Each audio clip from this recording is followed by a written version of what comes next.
साथियों नमस्कार। हमारे YouTube चैनल में आप सबों का स्वागत है।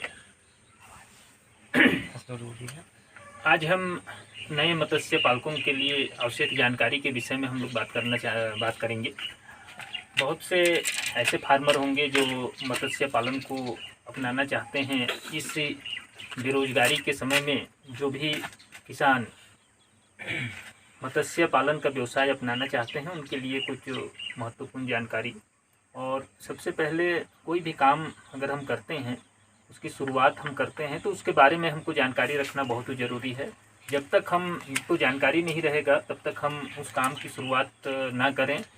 और पहला मेरा ये सुझाव है, हम तो जानकारी उपलब्ध कराते रहेंगे और हमारा सुझाव रहेगा कि आप लोग कभी भी मछली पालन की शुरुआत कर रहे हैं तो विशेषज्ञों से बातचीत कर लीजिए, मत्स्य विभाग के कर्म अधिकारियों से बातचीत कर लीजिए। और साथ में आपको अगर प्रशिक्षण का जगह अगर आप लोग उपलब्ध हो जाता है कहीं पर, तो आप प्रशिक्षण भी प्राप्त कर लें, ताकि आप जो व्यवसाय अपनाना चाहते हैं या कार्य अपनाना चाहते हैं उसमें 100% सफलता प्राप्त कर सकें।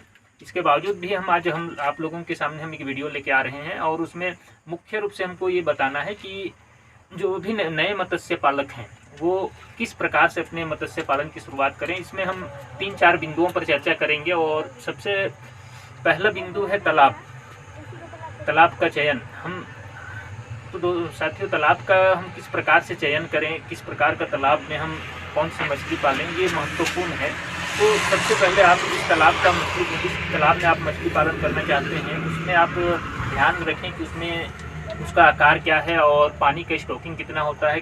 कम से कम ये आप देख लीजिए कि उसमें पानी का जो स्टॉकिंग है वो कम से कम 5 फीट होना चाहिए, तब जाके आपका जो मछली है वो अच्छा ग्रोथ करेगा। और दूसरे बिंदु में आता है, जब आप तालाब का चयन कर लेते हैं तो उस तालाब में कौन सी मछली का हम पालन करें और कौन सी मछली का पालन करें, ये निर्भर करता है कि आपका तालाब का आकार क्या है, कितने बड़े तालाब हैं। तो संक्षिप्त बातों में हम ये बताना चाहेंगे कि जो छोटे तालाब हैं, छोटे तालाब में हम आईएमसी का पालन करते हैं तो आईएमसी उतना ग्रोथ नहीं कर पाता है। आईएमसी के लिए पालन करने के लिए हमको कम से कम 1 एकड़ का तालाब होना चाहिए और उसी के आधार पर हम मछली का चयन करें और उस तालाब में हम उसका पालन करें। और दूसरी बात, आप ये भी पता कर लीजिए कि आपके क्षेत्र में मार्केट में कौन सी मछली की मांग अधिक है।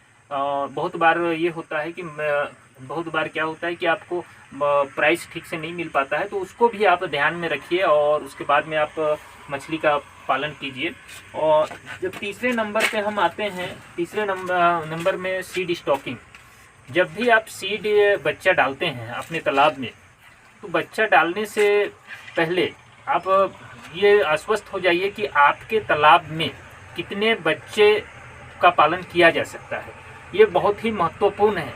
और बहुत बार ये होता है, आजकल आप लोग देखिएगा गांव में बच्चा बेचने वाले आते हैं और वो लोग छोटे से छोटे तालाब में बहुत अधिक मात्रा में बच्चे का स्टॉकिंग करा देते हैं, जिस कारण से जो किसान है, फार्मर है, वो असफल हो जाता है। अधिक मात्रा में जब भी हम बच्चा का स्टॉकिंग करते हैं तो वो वहाँ बच्चे का ग्रोथ नहीं हो पाता है और बच्चा सही रूप से ग्रोथ नहीं कर पाएगा, तो रिजल्ट हमको सकारात्मक प्राप्त नहीं होगा। तो इसलिए उसकी जो मात्रा है, सीड की मात्रा के अनुसार सीड की मात्रा को आप ध्यान में रखिए और तालाब के आकार के अनुपात में कितना आपका सीड उस तालाब में डाल सकते हैं, ताकि हमारा सभी मछली लगभग ग्रोथ कर सके, मार्केटेबल साइज में आ सके।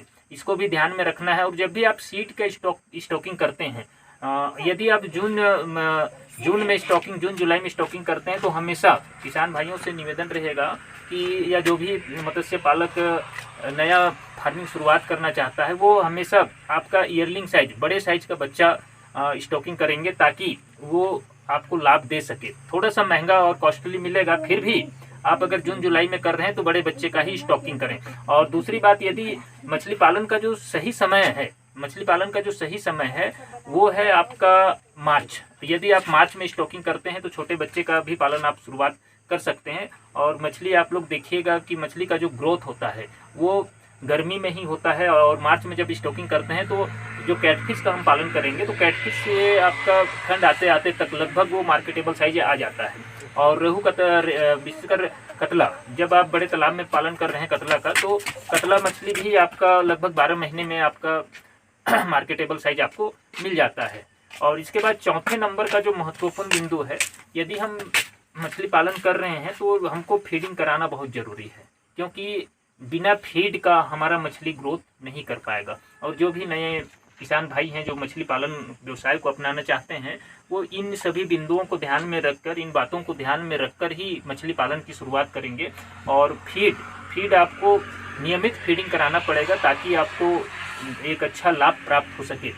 और ये इन बातों को भी आपको ध्यान में रखना है। तो 4 चीज़ें जो बहुत मत्स्य पालन में बहुत ही महत्वपूर्ण है और बहुत ही महत्वपूर्ण है। पहले तो बताया कि आपके तालाब किस प्रकार का है, किस आकार के तालाब में आप मछली पालन की शुरुआत कर रहे हैं। दूसरे नंबर में मछली का चयन, हमको किस प्रकार के मछली का पालन करना है, और इसमें आप ध्यान दीजिएगा, छोटे तालाब है तो कैटफिश श्रेणी का मछली का पालन करें। और अगर आपका बड़े तालाब है तो निश्चित रूप से आप IMC का पालन करें, क्योंकि मार्केट में सबसे अधिक जो डिमांड है और सबसे अधिक बिक्री के लिए बिक्री होती है वो IMC मछली ही है। तीसरे नंबर में आप लोगों को बताया मैं सीड स्टॉकिंग भी महत्वपूर्ण बिंदु है, क्योंकि आपका सीड अच्छी गुणवत्ता वाली होनी चाहिए। और दूसरी चीज़, आपको मार्च में डाल रहे हैं तो छोटे बच्चे का स्टॉकिंग करें, और यदि जून जुलाई में जब भी बच्चे का स्टॉकिंग कर रहे हैं तो बड़े आकार का ईयरलिंग साइज का बच्चा ही स्टॉकिंग करें। और अंतिम जो बताया फीडिंग, ये फीडिंग मछली के ग्रोथ के लिए बहुत ही ज़रूरी है, और फीडिंग करवाएंगे हम मछली को तभी वो ग्रोथ करेगा और आपको एक अच्छा रिजल्ट उपलब्ध कराएगा। साथियों, इस वीडियो के बाद में हम नेक्स्ट समय में एक मछली के बारे में हम आपको वीडियो उपलब्ध कराएंगे।